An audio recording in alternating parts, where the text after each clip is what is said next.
berbeda dua menteri Jokowi yang sebelumnya ditahan, yang menteri sosial dari PD itu, Juliari sama kemudian menteri kelautan, Edi Prabowo, itu ditangkap oleh KPK. Nah, kalau ini oleh Jaksa Agung.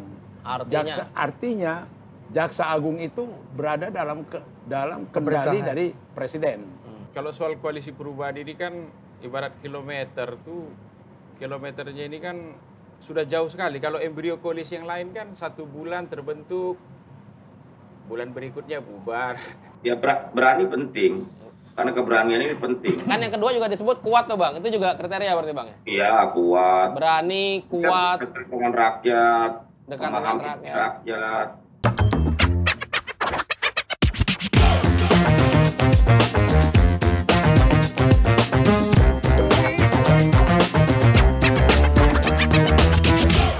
Oke.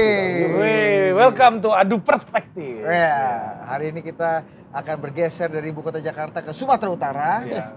Tepatnya di Siborong-Borong. Cocok kalian rasa? Mainkan. Mainkan. Nah, dan hari ini kita sudah bersama siapa, Din? Ya, 2 orang spesial ya yang akan menjadi oligarki ruang publik. Nah, ya. Oligarkinya ruang publik ini diisi sama mengingatkan seseorang nih, semuanya dituduh oligarki. Karena Jeffrey Winter sebelum. Enggak. Ya, Jeffrey Winter salah satu tesisnya. Bahkan Jeffrey Winter saja kalah sama dia. Ayo, sudah ada bersama kita. Pak Tori gimana? Pak Tori nggak ada mau pembukaan dulu nih. Pembukaan dulu dong, kan menyelesaikan tema. Udah Pak Tori langsung ke Pak Tori. Enggak, jangan sampai disangka temanya dibuat asal. Oh iya, kita kan mikirin serius. Oke. Ayo. Oke, hari ini kita akan berbicara sebuah tema, udah kayak ini belum gua? Ya, Don Bosco Salamun udah. Yang sangat serius adalah bagaimana kita melihat bagaimana arah kode-kodenya Jokowi. Iya, dari pidato yang kemarin. Iya. Kemarin tuh kapan? Yang musrah. Harusnya kalau kata Bang Yasin Sittindaun, sudahlah Pak Jokowi husnul khotimah saja. Di tahun 2023 ini harusnya berkeliling dunia, siapa tahu jadi sekjen PBB. Nah, misalnya gitu kan. Padahal sekjen PBB di kabinetnya Pak Jokowi jadi wamenaker. Betul. Kawan kita. Benar. Yang satu lagi, Opung Banda. Berarti Jokowi ini dia beli nih permainan. Dia nikmati nih permainan. Dia nikmati barang ini. Itu aja. Nggak ada itu lemdak kau itu salah kau itu. Jangan salah kau. Punya dendam kawan ini. Dan juga isu terbaru juga ya. Menkominfo, ya Menkominfo ya. Kabar yang tentunya kita tidak harapkan gitu. Betul. Ya. Bahwa ada sebuah turbulensi politik gitu ya. Ya, bahwa menterinya Pak Jokowi, Pak Joni Plate juga diangkut oleh kejaksaan hari ini gitu. Karena Pak Joni bukan hanya Menkominfo tapi juga simbol partai. Simbol partai. Dan partainya itu kebetulan, bukan kebetulan, sudah dengan rencana tidak diundang di makan malam kemarin koalisi. Atau kebetulan apa juga ada rencana? Iya, itu kebetulan kalau itu mendukung Anies Baswedan kan nggak mungkin tidak kebetulan. Kan gitu kan. Bagaimana kausalitasnya? Ya, itu yang bagaimana. Pak Torik silakan. Bahaya nih. Ngeri kali mengait-ngaitkan ya. Yang pertama disebutnya kasus di Kemenkominfo ini turbulensi politik, kasus hukum Bapak. Itu kasus hukum ya. Enggak, yang menimbulkan turbulensi politik. Ya, itu benar kalau urutannya begitu. Bos, dia itu benar itu 1000 alasan, salah 1002 alasan. Udahlah, yang udah pemerintah bilang hoak, itu hoak. Kasus hukum yang berdampak politik tentunya hari ini. Udah, balik ke tema. Jadi kita akan membahas apa yang paling dekat event politik itu kan hasil musrah kemarin. Di situ Pak Jokowi pidatonya berapi-api. Beda banget kalau lagi di acara PDIP itu lurus gitu kan, datar. Pendek. Yang berapi-api siapa kalau di acara PDIP? Pak Hasto ya biasanya. Bu Mega jelas. Manuver out. Tapi kemarin di acara bersama relawan, kalau beberapa orang pakar atau pakar politik bilangnya lebih nyaman. Makanya berapi-api, semuanya keluar. Kata-kata kunci juga dikeluarkan. Kalau tercatat tuh kata berani, paling nggak capres berani. Kalau kita kemarin kan temanya soal capres berikutnya kan ya. Kata berani itu disebut paling nggak 6 kali. Dan yang kata keyword kedua paling banyak itu capres kuat juga. Pemberani kuat ya, yang lainnya ada dekat dengan rakyat, apalagi ya, Dan yang satu lagi, jangan gerasa gerusu, itu juga berulang kali diulang sama Pak Jokowi. Capres pemberani dan Pemberani, kuat. Itu kuat. Mas AHY banget. Tapi Mas AHY juga kemarin ngomong ketika di Pak JK, Pak Jokowi silakan mengendorse, monggo aja, tapi jangan menahan juga. Oh iya, ada jangan kan? sampai ada yang di-endorse tapi ada yang ditahan. Betul, Gitu kan. jangan sampai begitu. Langsung perkenalkan deh. Langsung perkenalkan. Ini memperkenalkannya apa ya? Dari satu wilayah, dari satu dapil ya. Dari satu dapil. Ya, kita impor langsung dari Bali G, Sumatera Utara. Izin biar sopan yang senior dulu, Bang. Politik PDIP. Bang Pandana Baban, Opung Pandana Baban. Yang kedua, Opung mau pakai kata sapaan apa? Horas atau Merdeka? Horas. yang kedua yang merasa terjebak di forum ini, Pak Taufik. Iya. Yang dari tadi berpikir setelan gue seberapa ini ya gitu. Kata beliau, ada 3 Masinton di sini pun kuhadapi. Satu ini sulit aku. Sekjen Partai Demokrat Bang Jansen di Tendaon. Welcome. Halo Bang. Welcome, Horas Tuhaboda Sude, akadongan adong di Sumatera Utara. Unang lupa, totoda adu perspektif di detik.com. Oh, mantap. Ala di dokter kalakon nak kining, sian huta, sian Sumatera Utara, kami do nak kining, gabe hubuka, marbasa bata kau. Horas matu. Udah paling benar itu Bang. Gimana, Gak paham ada. Bagus ya. Udah patut. Bagus. Bang, apa yang membuat abang ini hari ini kikuk betul hari ini? Nggak Jansen seperti biasanya aku lihat. Kalau Opung Pandai ini kan bukan hanya senior, super senior. Tua banget tuh ngasih. Bukan itu. Berapa presiden beliau ini? Hampir seluruh presiden lah mengalami. 7 presiden kita sejak Bung Karno begitu. Dan kenal sama beliau semua kayaknya itu ya. dia. Jadi ya beliau tokoh yang kita hormati lah. Gitu. Jadi Tapi beda panutan lah. Tapi beda partai ini Bang. Jangan kan beda partai, beda warga negara pun kalau Bung Pandai kita hormati. Ya.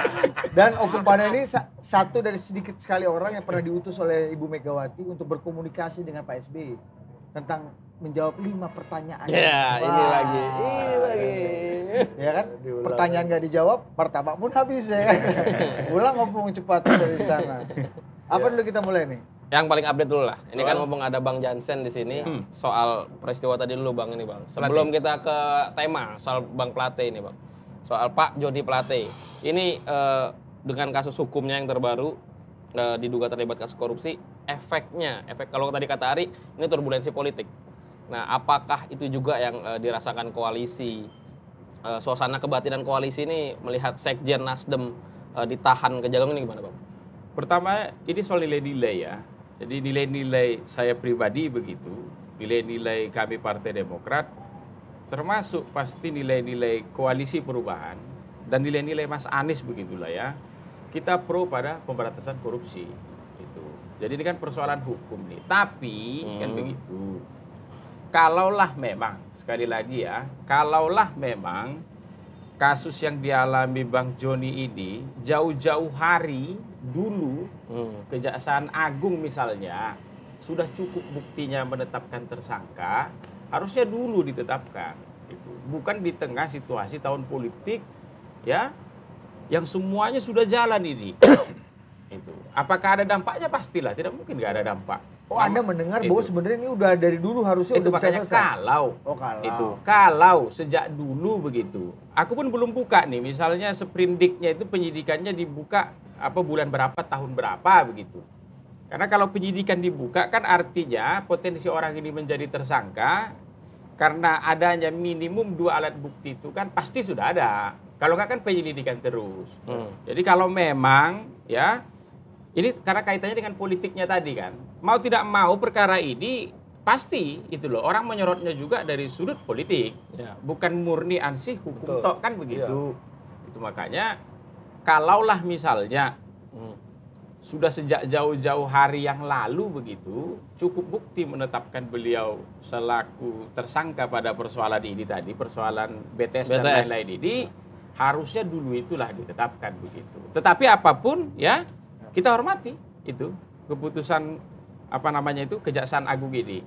Dan Bang Joni juga beserta tim kuasa hukumnya karena kita negara hukum begitu punya hak juga untuk menguji penetapan tersangka itu. Apalagi berdasarkan putusan Mahkamah Agung itu, ya, penetapan tersangka ini kan bisa menjadi pintu masuk untuk menguji pra peradilannya. Itu. Jadi kita harus buka juga ruang itu. Jangan nanti kemudian kalau Bang Joni begitu atau siapapun lah ya tersangka lain di luar sana, dia menguji penetapan tersangkanya begitu, kemudian kita menganggap ini tidak menghargai hukum. Tidak, malahan dengan dia menguji itu ke pengadilan, dia menghargai hukum. Nah, itu bagian dari proses hukum itu. Nah, Bang, kalau melihat gambar ini, Bang, Pak Joni Plate pakai rompi lalu diborgol, ada kesan yang ditangkap nggak sama Demokrat? Bukan Demokrat, saya pribadi. Saya kebetulan kan kenal lah dengan Bang Joni begitu, ya. Ya namanya di senior kita begitu.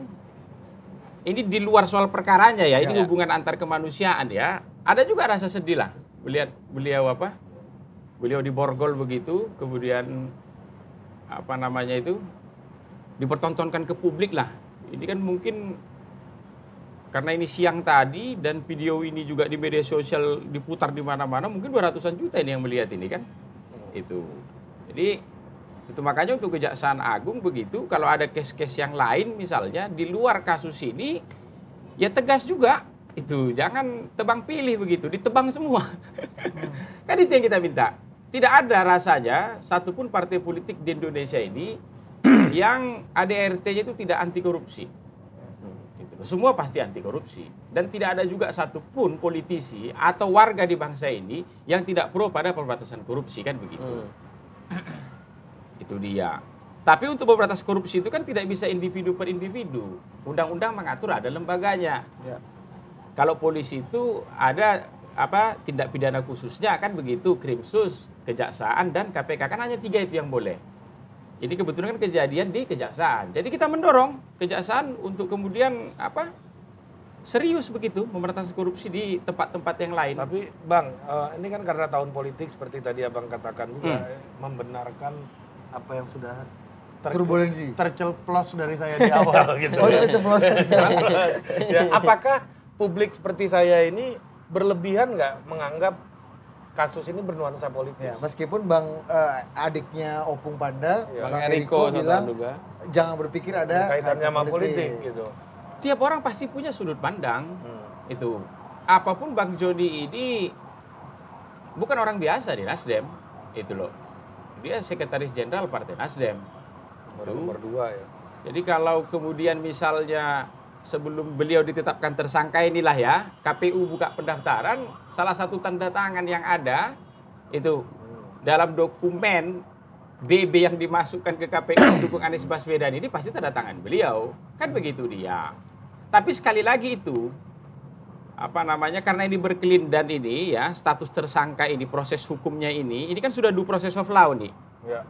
Karena proses hukumnya ini berkelindan dengan soal politik yang sekarang sudah berjalan, khususnya soal Pilpres ini, ya tidak salah kalau kemudian kamu atau banyak orang di luar sana berpikir, jangan-jangan kalau kemarin Nasdem tidak mendukung Anies begitu, jangan-jangan Bang Joni ini tidak tersangka, kan bisa aja. Itu soal jangan-jangan itu. Jadi kita lihatlah nanti, kan gampang sebenarnya. Ini kasus politik atau hukum kan gampang. Oke, di tingkat penyidikan begitu. Ya, BAP-nya saja itu nggak boleh disampaikan ke publik, nggak boleh tuh. Itu itu pro justisia tuh. Banyak orang yang tidak tahu kalau BAP berdasarkan KUHP kita itu rahasia, nggak boleh. Itu. Jadi perkara ini tiba nanti waktunya dari tertutup kan menjadi terbuka tuh ketika sidang pengadilannya. Jaksa selaku pihak penuduh mendalilkan Bang Joni bersalah pada persoalan ini, dia akan menyampaikan bukti-buktinya, ya, baik bukti surat, keterangan saksi, ahli dan lain-lain kan. Kemudian nanti Bang Joni beserta kuasa hukumnya akan men-challenge itu. Kita lihat itu. Ya. Tiba-tiba misalnya Jaksa Agung berdasarkan penilaian hakim diputuskanlah misalnya tidak berhasil membuktikan dalilnya, Bang Joni bersalah. Bisa aja orang mengatakan, politis berarti ya penetapan tersangkanya dulu. Ya.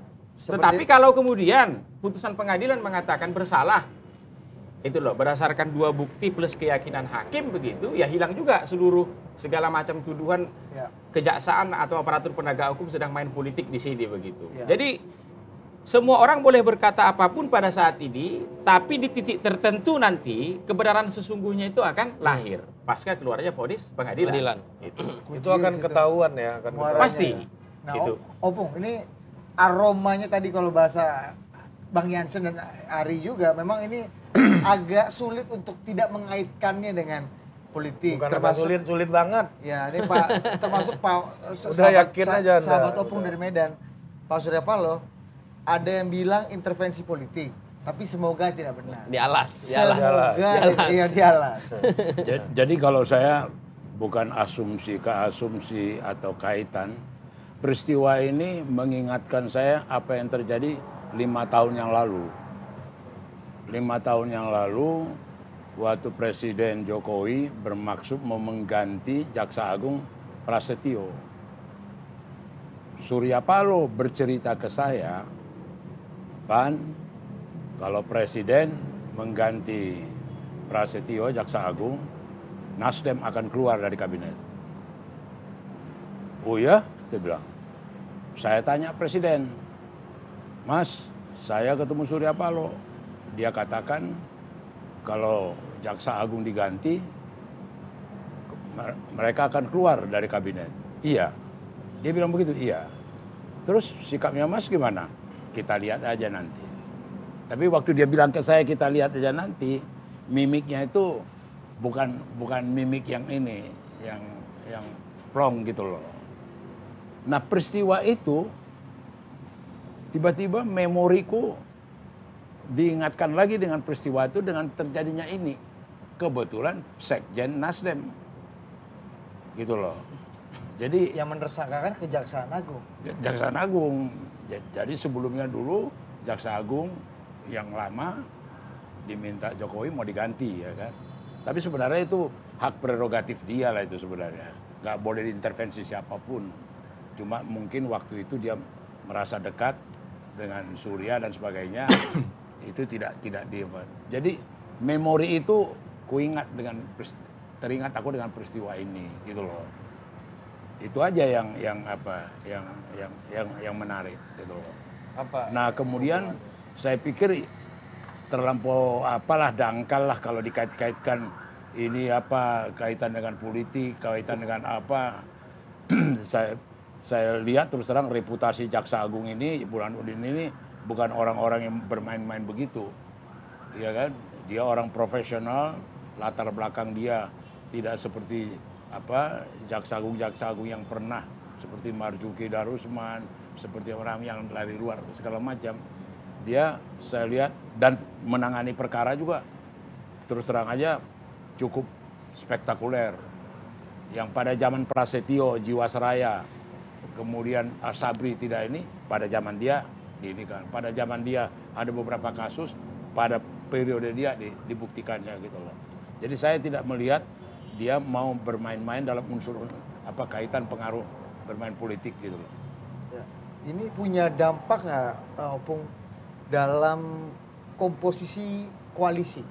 Artinya pasca ini kemudian apakah memang akan ada reshuffle misalnya tidak hanya di Menkominfo tapi juga menteri-menteri Nasdem lainnya? Apalagi kemarin kita lihat bahwa Nasdem satu-satunya partai koalisi yang tidak diundang untuk makan malam konsolidasi bersama gitu partai-partai koalisi. Opung melihat efek politik pasca ini gimana, Bung? Efek politik kepada ya pasca ini kepada Nasdem, kepada komposisi koalisi, bagaimana menteri-menteri Nasdem ya tak ada peristiwa ini sendiri, koalisi juga punya masalah antara mereka kok gitu loh. Di antara mereka itu ya barangkali jenderal bisa jelasin kapan itu diumumkan ya, wapresnya. Wapresnya kapan itu? Udah mulai nih Opung nih. Ayo respon abis ini, Bang. Kapan maksudnya? Ya, menarik juga. Menarik ya? Iya. Sama dengan kami juga lagi nyari wapres juga gitu kan. Berarti sama dong? Iya, sama. Masalah dong. Masalah dong.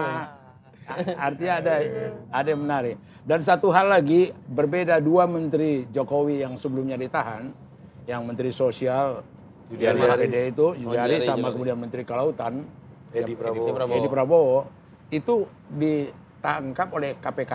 Nah. Kalau ini oleh Jaksa Agung. Artinya Jaksa Agung itu berada dalam kendali dari Presiden. Gitu loh. Kalau KPK tidak bisa dikendalikan Presiden. Artinya ini bukan keputusan yang mudah. Artinya Jaksa Agung, Presiden mengangkat Jaksa Agung, Presiden mengangkat Menteri. Dan itu bukan mudah. Artinya? Ya itu artinya. Artinya keputusan untuk putusan hukum ini, go or no go-nya juga bisa bergantung pada Presiden punya.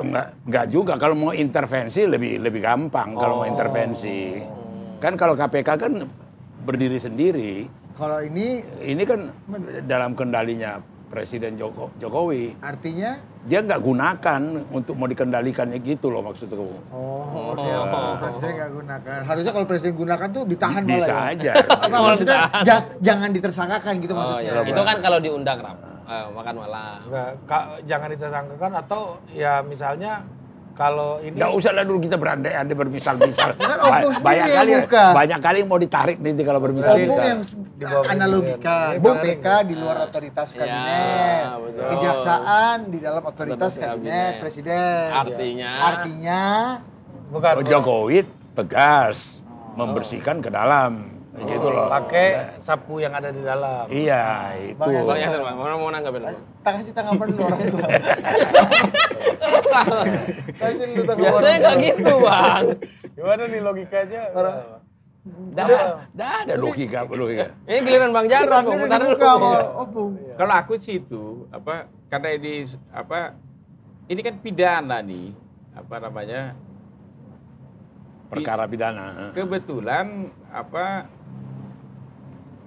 ini ditangani kejaksaan itu. Beda misalnya kasus pidana korupsi ditangani polisi. Orang masih bisa nanti mengatakan bisa aja perkara ini nggak sampai ke pengadilan. Karena ketika mereka mau nuntut polisinya kan dalam sistem hukum kita nggak bisa membawa perkara itu sendiri ke pengadilan.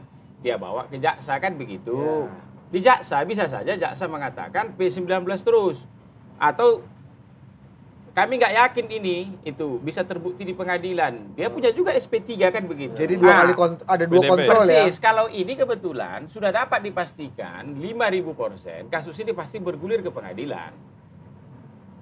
Karena di atas jaksa nggak ada lagi. Kan mereka juga ini penyidiknya, mereka penuntutnya kan begitu berarti sudah pasti masuk ke pengadilan. Itu makanya aku katakan segala asumsi ini ya itu nanti kita lihat di pengadilan. Bisa saja begini, memang Bang Joni dituduh korupsi.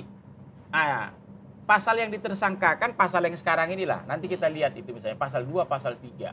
Ternyata sampai di pengadilan, bukan pasal itu yang terbukti. Itu pasal yang ancaman hukumannya lebih rendah kan gitu. Kena juga pasti kejaksaan. Itu. Kemarin kau gaung-gaungkan, pasal yang serem ini dia terbukti. Di-expose lagi di-expose ternyata faktanya pasal minornya. Itu misal begitu dia, misal begitu. Misalnya dibuatlah penyalahgunaan kewenangan. Aku belum tahu kasus ini kan kita pakai pendekatan hukum yang kita mengerti kan. Penyalahgunaan kewenangan. Penyalahgunaan kewenangan itu misalnya Menkominfo itu kewenangannya 1 sampai 10 itu. Dia bertindak melebihi ini itu namanya penyalahgunaan kewenangan. Ternyata yang dituduhkan ke Bang Joni misalnya nanti yang terbukti karena dia tidak bertindak apa-apanya. Negara jadi rugi. Membiarkan. Itu juga penyalahan kewenangan. Kau punya kewenangan kok tidak kau gunakan begitu. Itu makanya kita tunggu nanti penjelasan lebih lanjut dari sini. Karena kasus hukum itu pasti lawyernya Bang Joni pun akan membela kepentingan Bang Joni kan. Tidak sepenuhnya itu benar, ini, itu, apa, semua segala macam. Kalau malam ini misalnya, karena masih fresh from the oven ini, belum ada 24 jam, semua asumsi keluar, termasuk Pak SP tadi mengatakan, jangan-jangan ada ini soal intervensi apa tadi politik. Jangan-jangan kan semoga tidak benar. Semoga tidak benar kan Yalah, begitu. kan? Pada waktunya pasti akan terbukti itu. Pada waktunya tuh nanti. Opung, ini mungkin nggak Opung, ini tidak hanya kasus hukum gitu ya. Tapi ini upaya Pak Jokowi juga atau enggak gini, jangan upaya, gimana cari cara bahasa yang aman. Gimana yo? Jadi ini tidak hanya proses hukum, tapi ini bisa menampar Partai Nasdem dan juga Pak Surya Paloh juga secara politik. Karena Bang Joni ini bukan hanya Joni Plate, bukan hanya Menkominfo, tapi juga simbol partai. Ada tekennya di setiap itu kan Bang. Kalau sebelum diganti ya lah. Kalau saya melihatnya dari sisi lain. 1 bulan terakhir ini kan Mahfud Menko Polhukam kan campaign mengenai soal korupsi. Korupsi di mana-mana, korupsi lebih apa dari zaman ini, korupsi segala macam, ya toh. Begitu berkali-kali dia bicara soal itu. Nah, peristiwa itu patut semacam satu tindakan dari pemerintah, ketegasan pemerintah memberantas korupsi, gitu loh. Jadi apa yang dikhawatirkan oleh Mahfud, ya kan? Dan sekarang dalam hal ini Presiden Jokowi menunjukkan ketegasannya, kekuatan untuk melakukan pemberantasan korupsi dengan menangkap ini Menko Info ini, gitu loh. Kan Opung juga pernah bilang kan waktu di podcast sama kita di studio bahwa ada persoalan Pak Jokowi yang hidupnya sederhana, yang hidupnya yang citranya merakyat, ternyata belum berhasil untuk membersihkan korupsi-korupsi di lingkarannya, kata Opung waktu itu. Iya betul. Nah ini dalam kasus ini dia mau buktikan dia berhasil, gitu loh. Dia kan selama ini kan kalau dengar Pak Mahfud kan cukup menyeramkan, korupsi di mana-mana, korupsi kan begitu ceritanya. Nah sekarang dengan Pak Mahfud itu sekarang ada kejadian ini, gitu loh. Saya melihat dari segi itu ada antitese, gitu loh. Itu. Siap. Telepon siapa itu? Telepon siapa tuh? Nggak tahu siapa tuh. Nah, terakhir sebelum kita balik ke tema, Bang Jansen. Apakah kasus ini akan mengganggu pencapresan Mas Anies Baswedan dan Koalisi Perubahan? Oh enggak. Jadi kalau soal Koalisi Perubahan ini kan ibarat kilometernya ini kan sudah jauh sekali. Kalau embrio koalisi yang lain kan 1 bulan terbentuk, bulan berikutnya bubar. 1 bulan terbentuk, bulan berikutnya bubar. Kalau ini memang pelan-pelan. Itu 3 partai ini sudah diikat dalam piagam kerjasama. Dari piagam kerjasama itu masing-masing partai sudah memutuskan berdasarkan mekanismenya mencapreskan Anies Baswedan, tanda tangan lagi. Pasca itu dibentuk lagi tim 8, itu loh, untuk penjaringan calon wakil presiden, begitu. Jadi ini sudah maju sekali nih. Itu. Jadi ini bukan jenis koalisi seperti yang lain yang katanya kokoh gitu. 2 minggu bubar, 3 minggu bubar. Hari ini namanya ini, besok namanya ini, begitu. Jadi kita tahu betul Koalisi Perubahan ini dalam tanda kutip begitu karena melawan jago yang didukung pemerintah, begitu ya. Pilihan kita tidak banyak selain solid sebagai satu keluarga kecil lah. Ini kan keluarga kecil ini kan cuma 3 partai ini. Kalau di sana kan gendangnya kemah besar atau apalagi kemarin itu. Oh itu. Koalisi besar. Oh kan besar-besar terus itu. Besar. Nah, jadi kalau ini kejadian Bang Joni ini begitu tidak mengganggu sedikit pun kalau dikaitkan dengan soal pencapresan Anies, begitu. Tetapi memang itu tadi apakah ini jadi bahan pikiran? Saya kira tadi Pak Surya Paloh sudah menjawab kan. Apakah akan berpengaruh ke elektabilitasnya Anies, katanya tadi. Pak Surya tadi ngomong kan pasti ada lah kan, tidak mungkin ada. Betul. Apalagi buzzer-buzzer di luar sana. Udah pasti akan keluar tuh. Anies didukung oleh partai koruptor katanya. Kan pasti itu. Jadi mau tidak mau pihak di sini juga pasti akan menyampaikan, ya bukan hanya partai ini saja yang ada kadernya yang korupsi. Semua partai di Indonesia ini punya kader yang korupsi, apalagi kader yang sudah masuk ke parlemen, begitu dia. Jadi kalau kemudian mau klaim-klaiman bersih-bersihan begitu, tidak ada yang bersih kalau ukurannya itu ya, tidak ada satupun kader yang korupsi, begitu.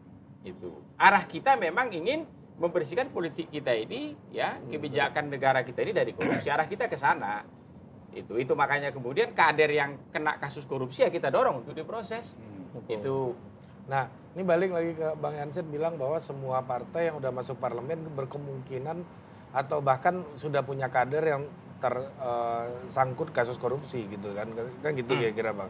Nah, apakah yang terjadi hari ini dengan Nasdem ini akan jadi shock terapi untuk partai-partai yang lain? Bukan hanya partai menurut aku, pejabat publik, penyelenggara negara, kader partai begitu yang berbau terkait pengelolaan uang negara ini harus bersih. Itu makanya kemudian rakyat itu kan dalam banyak kesempatan mengatakan hukum mati aja koruptor, kan begitu dia. Hukum mati aja koruptor. Jadi pertanyaannya kemudian sedikit bentar. Ya. Di undang-undang ini penting juga nih. Jadi di undang-undang tindak pidana korupsi kita yang sekarang yang berlaku sejak tahun 99, ada tidak pasal soal hukuman mati? Ada pasal 2. Pertanyaannya kemudian begini. Bisa tidak presiden menghukum mati orang? Nggak bisa. Yang menghukum mati itu adalah pengadilan. Sialnya sejak tahun 99 sampai saat ini undang-undang itu belum pernah pasal hukuman matinya itu dipakai. Untuk koruptor ya? Untuk koruptor. Apakah Indonesia masih mengakui hukuman mati? Mengakui. Lihat undang-undang narkotika ada hukuman mati. Psikoterapika hukuman mati. Terorisme hukuman mati. Undang-undang korupsi hukuman mati. Kembali ke hakimnya. Itu makanya orang mengatakan, kami rindu sekali mendengar ada calon presiden yang mengatakan hukuman mati koruptor. Jikapun dia omongkan ribuan kali, nggak bisa juga dia menghukum mati koruptor. Memang kita mau niru siapa? Duterte itu narkoba ditembaki di tempat. Itu koruptor tembak langsung begitu tanpa proses peradilan, kan nggak begitu dia. Jadi ada mekanisme hukumnya, ada proses hukumnya. Itu makanya sepenuhnya kita hargai ini. Jadi itu makanya tersangka itu berdasarkan konsep Miranda Rule bukan hanya kasus korupsi begitu, harus didampingi lawyer. Itu dia mau kasus apapun. Kalau di Indonesia dikatakan yang ancaman hukumannya di atas 5 tahun harus didampingi lawyer. Saya berharap begitu. Kalau memang ada tuduhan ini sangat berbau politis penetapan tersangkanya ini katanya, artinya tidak murni hukum ya. Proses penetapan tersangkanya, aku berharap ini diuji melalui proses pra-peradilan. Biar kita lihat gitu. Ya. Diharapkan Bang Joni dan kuasa hukumnya berani untuk pra-peradilan. Pra-peradilan maksudnya. Iya itu hak kan? Ya. Tapi kan masalahnya mau dipakai apa enggak itu kan tergantung Bang Joni. Apa resikonya untuk nggak make apa Bang? Apa? Untuk make dan nggak make apa resiko perbedaannya? Resikonya soal waktu. Kalau perkaranya Bang Joni ini sudah diregister di PN, artinya masuk ke perkara pokok, pra-peradilannya nggak bisa lagi diajukan. Nah, pra-peradilan itu kan soal waktu aja. Kalau perkara dilimpahkan, hak pra-peradilan jadi hilang. Itu dia. Jadi kalau memang dia melihat begitu ya, proses penyidikan perkaranya dia ini tidak lengkap berdasarkan aturan-aturan yang ada di KUHP. Ya. Dan kami ucapkan terima kasih kepada Kemenaker yang sudah sponsor di belakang kepalanya. Ada. Emang mau tanggap ini tadi? Enggak, saya cuma menyampaikan dari katakan banyak orang-orang partai yang terlibat korupsi, tapi secara spesifik tidak semua juga yang ketua umumnya dan sekjennya gitu loh. Yaitu PDI banyak yang kena. Nasdem tapi ketua umumnya sekjen. Ini 2 jabatan yang sangat signifikan. Kalau PDI terakhir apa kemarin, Bung? Bendahara ya? Mana? Wabendum. Siapa? Wakil bendahara. Bendahara ya. Bukan KSB, ketua sekretaris Tapi bendahara. kasus Juliari itu, Bung, kalau ngikutin pasal 2 Undang-Undang Tipikor kena hukuman mati tuh. Iya, karena bencana alam. Itu dilakukan kan ada status kepres bencana Covid tuh. Itu jenis kasus itulah yang bisa sebenarnya dituntut hukuman mati. Itu kan kalau kalau ngomongan dari luar dijalani kan belum tentu itu gitu loh. Cuma maksud aku bahwa ketua umum dan sekjen itu jabatan yang signifikan. Gitu aja. Jadi nggak bisa kita pukul rata gitu loh. Itu aja catatan saya. Oke, gitu. termasuk Presiden Republik Indonesia adalah jabatan yang sangat signifikan bahwa dukungan endorsan atau bisikannya itu juga masih punya pengaruh. Halus, masuk. Walaupun menurut gua itu agak kasar ya. Iya, agak kasar. Kami juga usaha bahwa agak gerundul gitu ya. Tapi yang jelas tadi tarik dulu koalisi perubahan tetap solid gitu ya. Untuk pencapaian Anies. Enggak terganggu. Ada terganggu tapi tetap solid. Nah, kita langsung masuk ke tema pokok kita. Kita lempar ke Zoom dulu. Udah bergabung sama Zoom. Bang Muni udah ada? Ya. Sudah ada. Ya Saibul Ajat Ketua Umum Projo. DPP Projo. DPP Soebul Projo. Ajat. Oh, Bang Budi Aristiadi. Woi. Setia di garis rakyat. Apa wamen apa di Wamendes. Wamendes. Halo Bang Muni. Ya, halo. Mohon maaf. Mantap Saya berkelas. nggak bisa hadir di studio karena baru pulang dari Jogja ini. Siap. Siap. Padahal ini Anda masih batik lengkap nih. Anda yang boleh bertanggung jawab di sini nih. Ini tugas politik apa tambahan puncak musra kedua nih di Jogja Ini nih? tugas negara. Tugas sebagai abdi negara nih. Ah, Komnas Transmigrasi. oh Woi, mantap. siap. Bang Muni, oke, langsung aja straight to the point. Ya. Jadi Pak Jokowi ini arahnya kemana kemarin itu? Iya, jadi hasil musra itu apa itu Bang? Iya. Yang pasti kan itu kan terang semua yang disampaikan Pak Jokowi dalam pidato kemarin. Apa yang terang apa nih Bang? Menarik. Terang bahwa tunggu komando aja. Wow. Kami kan selalu tetap tegak lurus dan tunggu komando Pak Jokowi gitu. Oke. Sehingga apa langkah politik kami ya tunggu perintah Pak Jokowi. Kami bukan menyeret-nyeret Pak Jokowi untuk berpolitik praktis sebagai presiden kepala negara, tetapi kami diminta untuk tunggu, jangan desak-desus. Yang minta presiden kok, maksud kita nyeret gimana? Iya kan? Tapi bukannya Bang Muni udah ke Prabowo kata Upung barusan. Kita nunggu komando Pak Jokowi dong. Apa yang kurang ininya?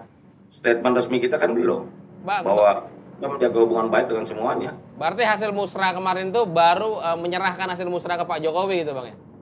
Loh, semua hasil musrah itu kan sudah kita serahkan kepada Pak Jokowi. Selanjutnya Pak, biarkan kita beri kesempatan kepada Pak Jokowi untuk menimbang dan memutuskan kemana kami harus bergerak. Begitu loh. Nah, kalau dari pidato berapi-apinya Pak Jokowi itu Bang, itu sudah ada petunjuknya belum Bang? Tadi kan Pak Jokowi pidato soal berani, pemimpin itu harus berani 3 kali dia sebut berani. Berani ya. Terus yang kedua Bang? Nah, pemberani itu maksudnya ke siapa, Bang? Maksudnya bisa jadi kan pemimpin itu harus berani. Berarti pertama yang ideal tuh harus kita cari yang berani, kan maksud eksplisitnya gitu. Ya, berani artinya berani demi rakyat, berani demi rakyat. Ya, tapi yang implisitnya Bang, berarti ada orang yang nggak berani nih. Nah, enggak, itu kan memberi semangat ke semuanya. Jangan pertanyaannya hipotetis begitu dong. Nah, kalau kita harus berani terus bilang, oh berarti ada yang takut, enggak dong. Iya. Itu juga memotivasi kan. Bang, setiap orang kan punya interpretasi dan terjemahannya masing-masing lah tentang kalimat panjangnya Pak Jokowi, pidato panjangnya Pak Jokowi kemarin. Bagi Budi Aris Setiadi dan Projo sendiri sebagai salah satu relawan utamanya Pak Jokowi, apa interpretasi yang real dari pidato kemarin itu Bang? Kalau kami menangkap poin pertama adalah jangan gerasa-gerusu. Yang pertama itu, jangan gerasa-gerusu. Kedua, kriteria yang disebutkan oleh Pak Presiden. Dan tiga adalah kepentingan dan tantangan bangsa ini ke depan. Karena kita ini bukan sekedar kontestasi biasa, ini tahun menentukan bagi Indonesia. Sehingga berkali-kali beliau sampaikan jangan salah pilih, jangan salah pemimpin, gitu loh. Betul Bang. Nah Bang, kalau soal kriteria. Tiga poin itu, yang pasti yang pertama jangan gerasa-gerusu soal capres. Dan Detik kan memuat dengan judul itu. Siap. Nah tapi ya, kan? untuk kriteria Bang, kalau kriterianya apa aja jadi Bang yang ditangkap dari itu? Satu, berani tadi kata Bang. Ya berani penting, karena keberanian ini penting. Kan yang kedua juga disebut kuat tuh Bang, itu juga kriteria berarti Bang ya? Iya, kuat. Berani, kuat. Dekat dengan rakyat, Dekat dengan rakyat. Itu kan juga penting gitu. Tapi kepemimpinan yang berani itu menjadi penting. Karena mau jadi negara maju kalau pemimpin yang nggak berani nggak bisa. Ini percakapan Bung Karno dan Bung Hatta tahun 45 sebelum kemerdekaan. Bung Hatta mengatakan kepada Bung Karno, Bung bagaimana kita mau merdeka? Penduduk kita baru 10% yang bisa baca tulis. Bung Karno bilang ke Bung Hatta, kalau kita nunggu 100% rakyat Indonesia ini bisa baca tulis, kapan kita merdeka? Di situ ada keberanian. Jadi founding father kita ini pemberani, kaum pemberani. Dengan segala keadaan yang kita miliki saat itu. Jadi negara ini fondasinya ada didirikan oleh kaum pemberani. Sehingga kalau kita menjadi negara maju juga harus berani. Nyali itu penting. Gitu loh. Bang, dari kandidat-kandidat capres usulan Projo, dari usulan Musra, siapa yang menurut Projo sendiri paling memenuhi kriteria atau paling mendekati pemberani ala Pak Jokowi tadi? semuanya memenuhi kriteria. Aman ya, main aman ya. Nah, semua memenuhi kriteria, kita ikut komando Pak Jokowi. Begitu loh. Bang, satu lagi Ya. Bang. Tadi Abang bilang bahwa Pak Dua Jokowi juga boleh, jangan satu. Iya, Dua iya. boleh. tiga Dari gue boleh. 1, Ari 3. Opung Ya. Panda 7. Panda juga boleh. Iya. Abang bilang, Pak Jokowi juga bilang bahwa jangan gerusa-gerusu. Bukankah sebagai kader PDI Perjuangan, petugas partai, Pak Nah, Jokowi ya, harusnya gerasa-gerusu? Karena partainya sudah menentukan calon presiden pilihan partai gitu Bang. Nah ini Ya, kan ada kayak dan semacam Pak Jokowi paradoks. harusnya gerasa gerusu bekerja untuk memenangkan calon yang sudah dipilih oleh ketua partainya. Iya, harusnya gerasa-gerusu, jangan gerasa-gerusu, harusnya lebih cepat gerasa-gerusu. Gaspol, lebih gaspol. Iya, Nah. lebih mantap. Gimana Bang? Pak Jokowi itu betul kader PDI Perjuangan. Apa Bang? Saat Pak Jokowi itu betul kader PDI Perjuangan. Tetapi saat ini Pak Presiden Jokowi ini adalah presiden, kepala negara, kepala pemerintahan yang pemerintahannya diisi oleh banyak anggota koalisi pemerintahan yang punya interest, punya kecenderungan politik yang belum tentu sama satu partai dengan partai lainnya. Nah, Pak Presiden Joko Widodo ini ingin menjaga keseimbangan itu. Kenapa? Ya pemerintahan ini jangan sampai bermasalah karena masih banyak agenda penting yang ingin diselesaikan di pemerintahan ini, misalnya soal undang-undang kesehatan, undang-undang perampasan aset, terus juga pemilunya gimana, sistem terbuka atau tertutup. Nah, masih banyak lagi hal yang lain. Nah, ini kan perlu dukungan dari partai-partai atau parlemen untuk menyikapi ini semua, bukan hanya pemerintah sebagai eksekutif. Karena itulah menurut saya keseimbangan yang harus dijaga Pak Jokowi ini juga harus dihargai, harus dimengerti, dipahami, karena ada hal besar yang juga harus dijaga oleh Pak Jokowi gitu. Iya. Artinya ujung-ujungnya mungkin aja dong Pak Jokowi berbeda dengan Ibu Mega dong. Bang. Itu pertanyaan, bisa berbeda, bisa enggak, bisa sama, bisa itu masih semua kemungkinan. Politik, namanya politik kan hari ini sama, besok bisa berbeda, besok bisa sama lagi. Namanya politik. Coba aja dilihat di dalam sejarah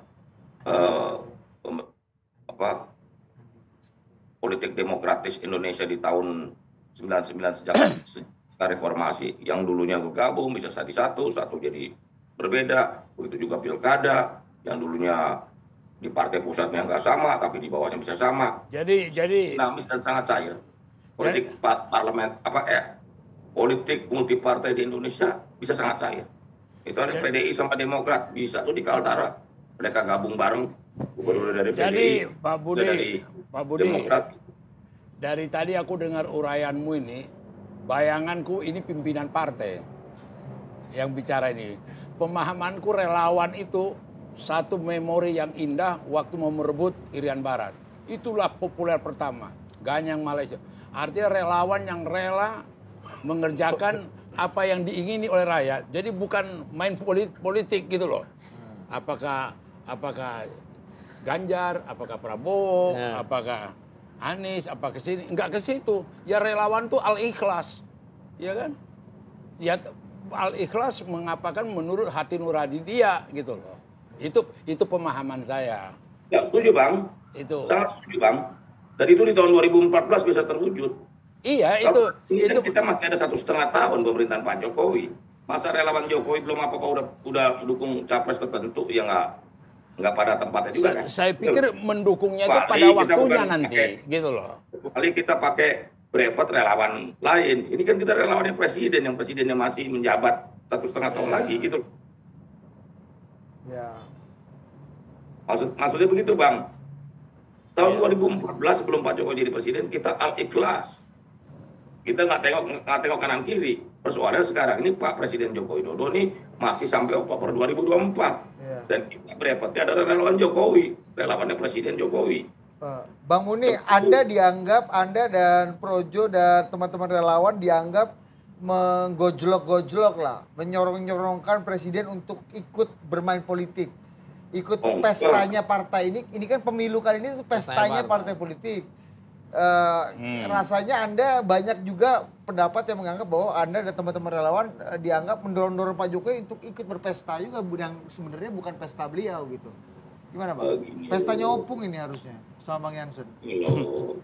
Semua sejak awal sudah ada pemahaman bahwa pencapresan itu hak konstitusi partai politik gabungan politik. Kita nggak gugat itu. Tetapi jangan lupa pencapresan hak konstitusi partai politik atau gabungan partai politik. Tetapi pilpres itu sendiri adalah hak dan kedaulatan rakyat. Nah, tanpa partisipasi tidak ada demokrasi. Kita ingin menumbuhkan demokrasi yang partisipatoris, di mana rakyat terlibat. Terus salahnya apa kalau rakyat terlibat? Toh ujungnya rakyat juga terlibat dari TPS gitu loh. Ya. Kalau rakyat yang bicarakan pimpinannya yang baik, yang ideal, masa masih dilarang? Emang rakyat tugasnya cuma ke TPS? Iya. Kan harus ada diskusi yang mendalam, seperti pidato Pak Jokowi di penutupan Musra 14 Mei kemarin. Kita ingin merawat demokrasi, bukan di elit, tapi di akar rumput. Bahwa tradisi demokrasi itu bukan hanya di elit, di akar rumput. Rakyat membicarakan, oh ini bagus ya, ini ya, gimana ya. Itu lebih bagus. Karena demokrasi yang kuat dan kokoh itu kalau rakyat terlibat. Bahkan dari pembicaraan dan perencanaannya rakyat ikut dibicarakan. Dan tradisi musyawarah itu ada di akar rumput yang harus terus kita rawat gitu loh. Karena Pak Jokowi itu bagi PS itu bukan sekedar sosok, tapi sebuah gagasan yang kami sebut sebagai Jokowisme. Sebuah gagasan yang memang sudah diterima oleh publik, yang hasil kerjanya sudah nyata. Karena Jokowi itu Ganjar, gitu loh. Nggak ada, Jokowi itu Ganjar. Waktu diumumkan Ibu Megawati, Jokowi ada di situ duduk. Iya. Dia di samping Ibu Mega gitu loh. Merasakan bahwa apa yang dilakukan Pak Jokowi ini kan terus menjaga keseimbangan. Karena kan ada visi besar Pak Jokowi dalam pemilu 2024 ini. Oke. Pak Jokowi kader partai. Keputusan partainya mendukung Pak Ganjar begitu. Itu dia. Tiba-tiba di acara kemarin beliau ngomong ojo gerasa gerusu, ojo kesusu kan gitu.